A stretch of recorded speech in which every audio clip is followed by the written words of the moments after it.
Ka cingelakai ka penikong jokeri France.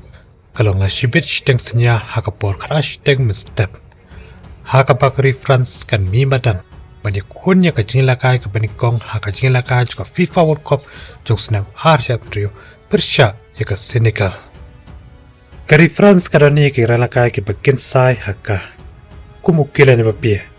Ousmane Dembele, Michael Olise, Udio Hernandez, William Saliba. Pat kui pat keralakai.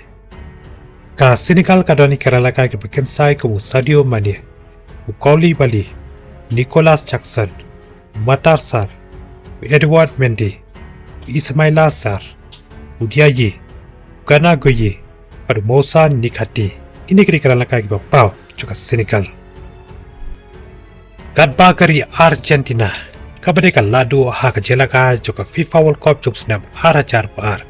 Kan yu kejat ya kejelakai ke penikong ha kejelakai juga FIFA World Cup jung senam arja penrio la syai kesengi ha kapon rushteng mesti Persia ke Algeria ha kabakari Argentina ke lalong ke belah kria banyakun Persia ya kejelakai ke penikong Persia ke Algeria bar hatu Lionel Messi ulan menjadi gol ha kejelakai ke penikong Persia ke Algeria dongin saya saki la syai mesti ke penjob ha kini kejelakai Habagi pasha ka jelakai ka beladap jokri Argentina Persia ka Algeria.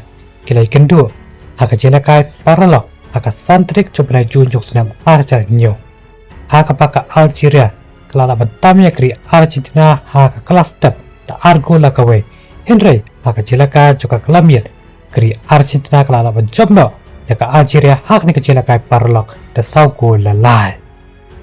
Kadba kala dua hak jelaka juga UEFA Nation League jung senam Arjab San kata kari Portugal kan yu kecat ya jelaka ke penikong hak jelaka juga FIFA World Cup jung senam Arjab Rio Persia ya ke Kongo hak Poch teng janmian Cristiano Ronaldo ke tim ke jungu kilong ke belakang ban yu kecat ya jelaka ke penikong la syai kesengi Persia ya ke Kongo hatu Cristiano Ronaldo mulanya betab gol la syai kesengi Berhatu keri Portugal, kalane menjawab lasyak sengi haka jelakai Persia ke Kongo.